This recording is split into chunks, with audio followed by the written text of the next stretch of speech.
الحمد للہ وحدہ والصلاة والسلام علی من لا نبی بعدہ اما بعد فاعوذ باللہ من الشیطان الرجیم بسم اللہ الرحمن الرحیم وَإِذْ قُلْنَا لِلْمَلَائِكَةِ اسْجُدُوا لِآدَمَ فَسَجَدُوا إِلَّا إِبْلِيسَ كَانَ مِنَ الْجِنِّ فَفَسَقَ عَنْ أَمْرِ رَبِّهِ أَفَتَتَّخِذُونَهُ وَذُرِّيَّتَهُ أَوْلِيَاءَ مِنْ دُونِي وَهُمْ لَكُمْ عَدُوٌّ بِئْسَ لِلظَّالِمِينَ بَدَلًا وقال تبارك وتعالى وَنَفْسٍ وَمَا سَوَّاهَا فَأَلْهَمَهَا فُجُورَهَا وَتَقْوَاهَا قَدْ أَفْلَحَ مَنْ زَكَّاهَا وَقَدْ خَابَ مَنْ دَسَّاهَا وقال تبارك وتعالى كان الناس أمة واحدة فبعث الله النبيين مبشرين ومنذرين صدق اللہ العظیم۔ سورہ البقرہ، سورہ الشمس اور سورہ الکہف کی 3 آیات میں نے تلاوت کی۔ سورہ الکہف میں جو آیت ہے اس میں اللہ تعالیٰ نے فرمایا اور ان لوگوں کو وہ واقعہ سناؤ جب ہم نے فرشتوں سے کہا کہ آدم کے سامنے سجدہ کرو، تو فرشتوں نے سجدہ کیا، ابلیس نے سجدہ نہ کیا۔ ابلیس کو بھی سجدے کا حکم تھا، دوسری صورتوں میں اس کا تذکرہ ہے۔ ما لک الا تسجد اذ امرتک۔ ابلیس سے اللہ تعالیٰ نے پوچھا کہ جب میں نے تمہیں حکم دیا کہ سجدہ کرو تم نے سجدہ کیوں نہیں کیا؟ ابلیس نے سجدہ نہیں کیا۔ کان من الجن ففسق عن امر ربہ، یہ جنوں میں سے تھا تو اپنے رب کے حکم سے نکل گیا، فرمان برداری سے اس نے، اور اس فرمان برداری کی رسی سے اس نے اپنی گردن نکال دی۔ افتتخذونہ وذریتہ اولیاء من دونی وہم لکم عدو، کیا تم اسے اور اس کی اولاد کو اور اس کی ذریت کو اپنا دوست بناتے ہو حالانکہ وہ تمہارا دشمن ہے؟ بئس للظالمین بدلا، یہ دوستی تو ظالموں کے لیے بہت برا بدلہ ہے، یا اس دوستی کے نتیجے میں ظالموں کے لیے بہت برا بدلہ ہے۔ یہ سورہ الکہف کی بات۔ سورہ الشمس میں آیت نمبر 7 سے 10 تک جو میں نے تلاوت کی، وہیں پہ یہ مضمون ہے کہ اللہ تعالیٰ نے فرمایا وَنَفْسٍ وَمَا سَوَّاهَا۔ آگے آ جائیں، آگے، راستہ بند نہ کریں، آگے آ جائیں۔ وَنَفْسٍ وَمَا سَوَّاهَا، نفس کی قسم اور اس کو درست کرنے والے کی قسم۔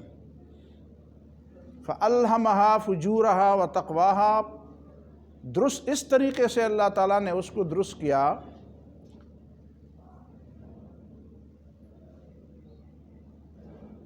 کہ اس کو تعلیم دی اس بات کی کہ برا کیا ہے اور درست طرز عمل کیا ہے۔ اس کی فطرت میں اللہ تعالیٰ نے یہ بات ڈال دی کہ وہ سمجھ سکتا ہے کہ کیا بات ٹھیک ہے اور کیا غلط ہے، صحیح اور غلط کی تمیز سمجھا دی۔ سادہ بات، صحیح اور غلط کی تمیز سمجھا دی۔ قد افلح من زکاہا، فلاح پائی، کامیابی پائی اس نے جس نے اس کو پاک کیا۔ وقد خاب من دساہا، اور نامراد ہوا وہ جس نے اس کو آلودہ کیا، گندگی میں لتھیڑ دیا، آلودہ کیا۔ یہ وہ دوسری آیت۔ تیسری آیت کان الناس امۃ واحدہ، ابتدا میں ساری دنیا کے انسان ایک امت تھے، ایک ہی دین پر تھے، مومن تھے، مسلمان تھے، ان میں کوئی کافر نہیں تھا۔ بعد میں صدیاں گزر جانے کے بعد کفر پیدا ہوا، اور پھر اللہ تعالیٰ نے اس کفر کو مٹانے کے لیے بعث اللہ النبیین مبشرین و منذرین، خوشخبری دینے والے اور ڈرانے والے پیغمبر بھیجے۔ ان 3 آیات میں جو مختلف موضوع بیان ہوئے ہیں، میں ان کو یکجا کرنا چاہتا ہوں۔ پہلے اس بات کو سمجھنے کی کوشش کرتے ہیں کہ آدم علیہ السلام جنت میں پیدا ہوئے، اور ان کی پیدائش سے پہلے شیطان کو، ابلیس کو اور فرشتوں کو حکم تھا کہ جب میں اس میں اپنی روح پھونک دوں گا تو تم نے اس کے آگے سجدہ کرنا ہے۔ تو شیطان کے علاوہ باقی سارے جتنے بھی تھے فرشتے تھے، تو انہوں نے سجدہ کیا، شیطان نے سجدہ نہ کیا، اور وہ راندہ دربار ہوا۔ پھر اللہ تعالیٰ نے اسے کہا نیچے اترو، نیچے اترو، تو زمین پہ اتار دیا اس کو۔ بعد میں ابلیس نے آدم علیہ السلام کو وسوسہ ڈالا، اور وسوسہ ڈالنے کے بعد اس سے وہ کام کرایا جو اللہ تعالیٰ نے اس سے منع کیا تھا،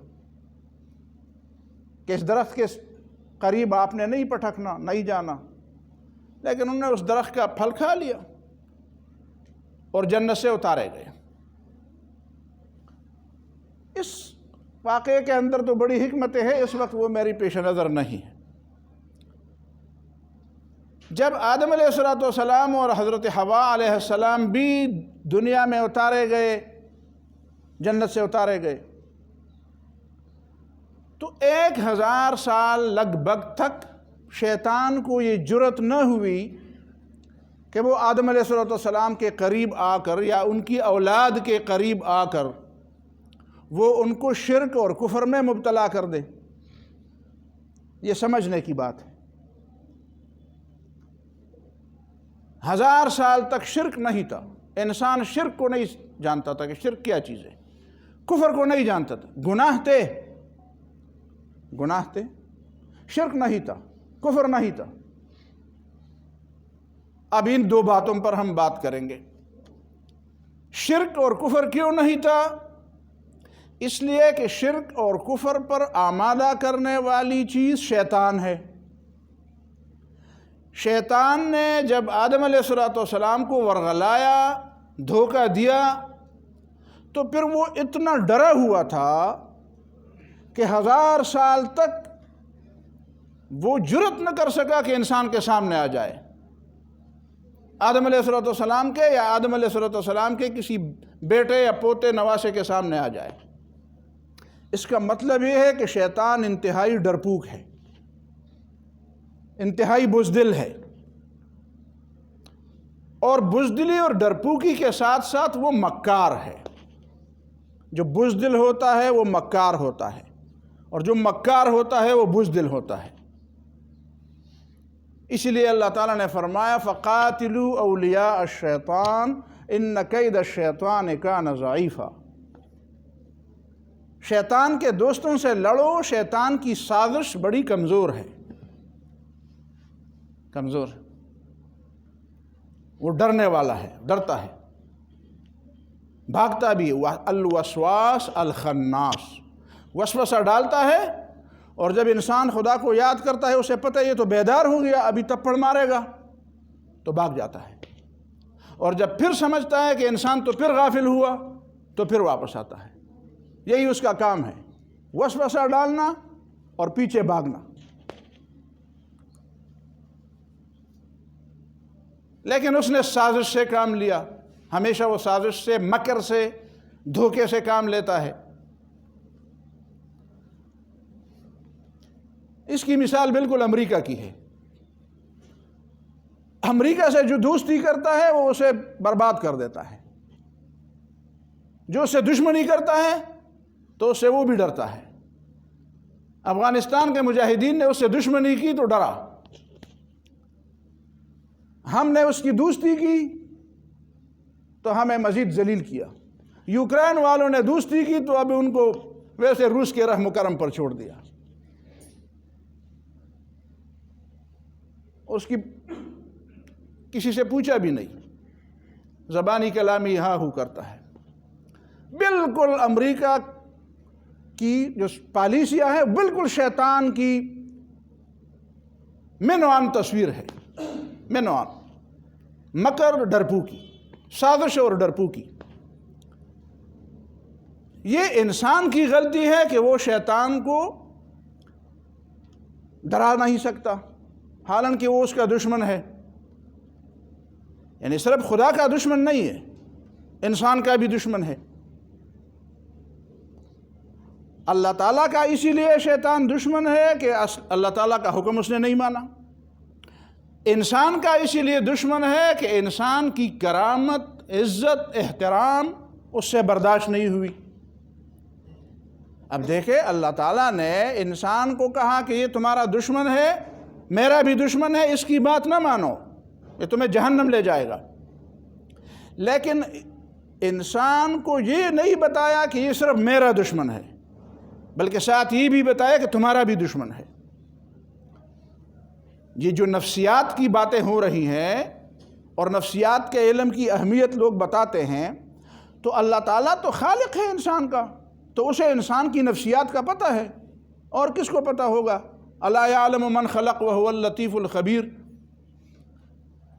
تو اللہ تعالیٰ نے انسان کی نفسیات میں بھی یہ بات ڈال دی کہ دیکھو، یہ شیطان کی جو بات میں تمہیں کہہ رہا ہوں کہ نہ ماننی ہے، تو یہ صرف میرا دشمن نہیں ہے، تمہارا بھی دشمن ہے، ازلی دشمن ہے تمہارا۔ تمہارے باپ دادا کو تو اس نے جنت سے نکلوایا، تمہاری تکریم اور عزت اس سے برداشت نہیں ہوئی، جنت چھوڑنے پر آمادہ ہوا، تمہاری عزت ماننے پر اور تمہاری توقیر اور احترام ماننے پر آمادہ نہیں ہوا۔ اتنا بڑا دشمن ہے۔ جنت کوئی چھوڑ سکتا ہے؟ جنت کوئی چھوڑنے کی جگہ ہے، اور پتہ نہیں وہ کتنا زمانہ جنت میں رہا۔ تو یہ تو ہوئی پہلی بات۔ دوسری بات یہ ہے کہ عام طور پر ہمارے ہاں مشہور بھی یہ نفس اور شیطان، نفس اور شیطان۔ سوال یہ پیدا ہوتے ہیں، لوگ سوال بھی کرتے ہیں کہ ان دونوں میں سب سے زیادہ خطرناک چیز کون سی ہے؟ باتیں، یہ اشارے نہیں کرنے چاہیے، مسجد ہے نا، یہ کون سا طریقہ ہے یار؟ نفس اور شیطان،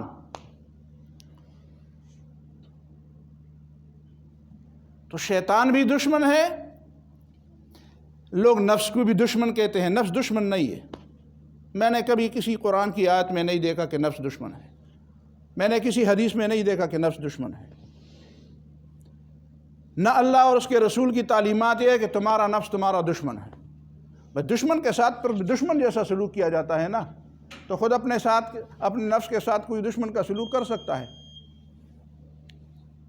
یہ تو بتایا کہ تمہارا نفس تمہیں گناہ پر آمادہ کرنے والا ہے، یعنی تمہیں فتنے میں ڈالنا ہے، فتنے میں ڈالنے والا ہے، تمہیں فتنے میں مبتلا کرتا ہے۔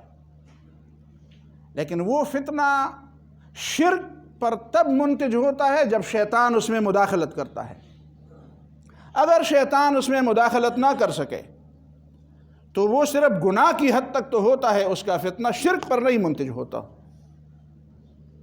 میں نے آپ کو بتایا 1000 سال تک شیطان میں یہ جرأت نہ ہوئی کہ وہ انسان کے سامنے آ سکے، بلکہ دور سے بھی وسوسہ ڈال سکے۔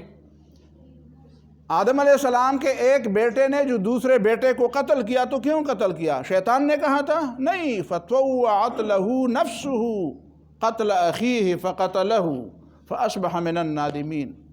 فَطَوَّعَتْ لَهُ نَفْسُهُ، قابیل کو اس کے نفس نے اس بات پر آمادہ کیا کہ وہ اپنے بھائی کا قتل کر دے، شیطان نے نہیں آمادہ کیا۔ نفس آپ کو گناہ پر آمادہ تو کرتا ہے، نفس شرک پر تب آمادہ کرتا ہے جب شیطان نفس کے ساتھ تعلقات بناتا ہے، رابطہ رکھتا ہے۔ انسان الگ چیز ہے، مٹی سے بنی ہوئی چیز، شیطان الگ چیز ہے، آگ سے بنی ہوئی چیز، دونوں میں رابطہ کیسے ہوتا ہے؟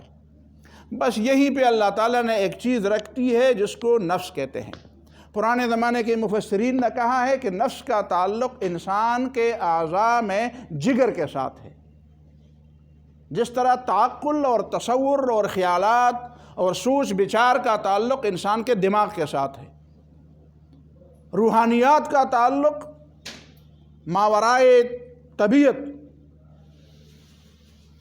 جو سپر نیچرل چیزیں ہیں ان چیزوں کا تعلق دل سے ہے،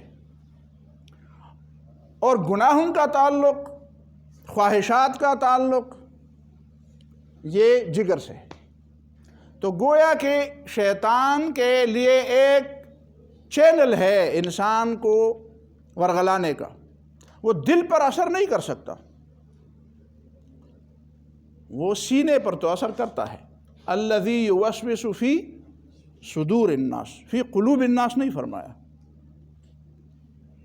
یہ دل، جب آپ کا نفس ایسا گندا ہو جاتا ہے کہ وہ دل کو بھی متاثر کر دیتا ہے تو پھر دل بھی برباد ہو جاتا ہے۔ ورنہ دل تو ایسی چیز ہے جہاں پہ نیکی اور جہاں پہ بھلائیاں اور جہاں پہ روحانی چیزیں وہاں پہ سما جاتی ہیں، وہ روحانی چیزوں کا مرکز ہے، روحانی باتوں کا مرکز ہے۔ تو شیطان دشمن ہے، نفس دشمن نہیں ہے۔ نفس کی مثال ایسی چیز کی ہے جیسی اولاد ہے، اولاد کبھی دشمنی بھی کرتی ہے۔ حسن بصری کا قول ہے کہ قیامت کے دن کچھ لوگ آئیں گے جنہوں نے بڑی نیکیاں کمائی ہوں گی، لیکن ان کی اولاد ان کی نیکیاں کھا چکی ہوں گی۔ یہی تو اولاد ہوتی ہے جو انسان ان کی آنسوں میں آنسو برداشت نہیں کر سکتے تو چوری پر آمادہ ہو جاتا ہے۔ وہ کہتے ہیں ابو میں کیا کروں، مجھے یہ تو دے دو، مجھے میرے دوستوں کے پاس یہ چیزیں ہیں، تمہارے پاس کیا ہے؟ وہ بہت زیادہ اپنے آپ کو حرام سے بچاتا ہے۔ لیکن جب اولاد بار بار تنگ کرتی ہے، جب بچے تنگ کرتے ہیں تو پھر وہ ان کی فتنے میں مبتلا ہو جاتا ہے، اولاد کے فتنے میں مبتلا ہو جاتا ہے۔ خود اپنے طور پر ٹھیک ہوتا ہے، اپنے طور پر گناہ سے بچنے والا ہوتا ہے، حرام سے بچنے والا ہوتا ہے، لیکن اولاد کے لیے، بیوی کے لیے، بچوں کے لیے ان کی تکلیفیں وہ برداشت نہیں کر سکتا، ان کی قسم پرسی، ان کی فقر، ان کی غربت وہ برداشت نہیں کر سکتا۔ تو کئی دن کے، کئی سالوں کے روزے رکھ رکھ کر آخر وہ بھی گندگی کے ڈھیر پر روزہ توڑ دیتا ہے، وہ بھی اسی سیلاب میں ڈوب جاتا ہے۔ اور شیطان کو یہ بات سمجھ آ گئی ہے کہ اس کے اندر ایک ایسی چیز ہے جس کو گردہ، جس کو کیا کہتے ہیں، جگر کہتے ہیں، جہاں پہ کچھ نہ کچھ خرابی کی طرف میلان ہے، وہ اس کا فائدہ اٹھا کر پھر وہ عقل پر بھی اثر انداز ہوتا ہے۔ اسے یہ بھی پتہ ہے کہ یہ عقل خوف سے، طمع سے، لالچ سے متاثر ہوتی ہے۔ اللہ تعالیٰ نے اسی لیے تو ہمیں بتایا نا کہ عقل کل نہیں ہے، ساری چیزیں اسی سے نہ سیکھو، ساری چیزیں سمجھانے کے لیے عقل ناکافی ہے، اسی لیے وحی کی ضرورت ہے۔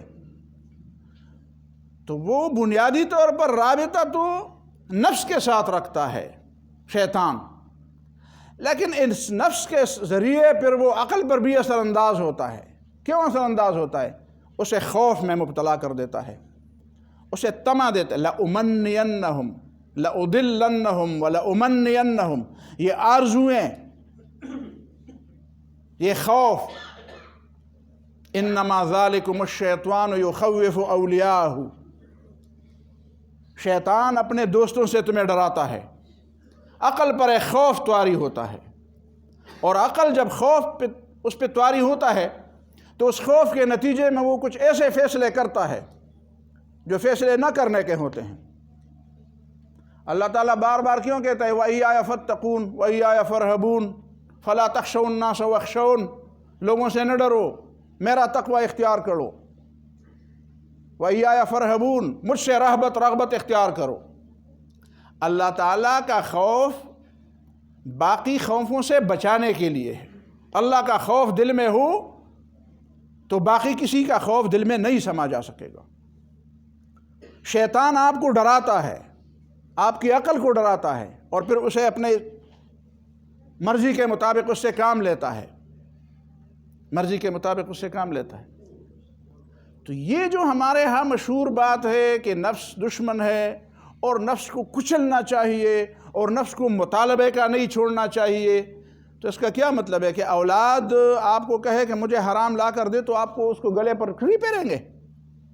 آپ اس کو سمجھائیں گے وَنَفْسٍ وَمَا سَوَّاهَا فَأَلْهَمَهَا فُجُورَهَا وَتَقْوَاهَا۔ اللہ تعالیٰ نے تو اس کو تمیز دی ہے، آپ اس تمیز سے فائدہ اٹھائیں۔ آپ کے نفس میں اس بات کو سمجھنے کی صلاحیت ہے کہ صحیح کیا ہے اور غلط کیا ہے، آپ اس کی تربیت کریں۔ خود اپنے نفس قد افلح من زکاہا، اس کا تزکیہ کرو۔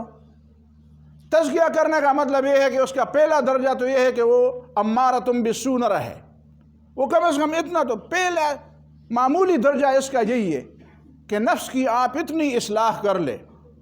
یہ جو نماز ہے، یہ جو روزہ ہے، یہ جو حج ہے، یہ جو زکوٰۃ ہے، یہ جو زیارت القبور ہے، یہ جو وعظ و نصیحت کی باتیں ہیں، یہ کس لیے ہیں کہ کم از کم اپنے نفس کی اتنی تربیت تو کر لے کہ وہ شیطان کا گھونسلہ نہ بنے، اتنی تربیت تو کرے کہ وہ خود آپ کو گناہ پر آمادہ تو نہ کرے۔ اس کے بعد وہ مرتبہ آتا ہے کہ آپ کا نفس نفس مطمئنہ بن جائے۔ اچھا، وہ نفس وہ جو برائی کا حکم دینے والا تھا، آپ نے اس کی اتنی تربیت کی کہ وہ برائی پر اطمینان کی بجائے وہ اللہ کی بات پر مطمئن ہو گیا، اللہ کی بات کو سمجھ گیا، اس میں سمجھنے کی صلاحیت ہے۔ الہمہا فجورہا وتقواہا، تقوی کی صلاحیت بھی ہے اس میں، تقوی کو سمجھنے کی صلاحیت بھی ہے۔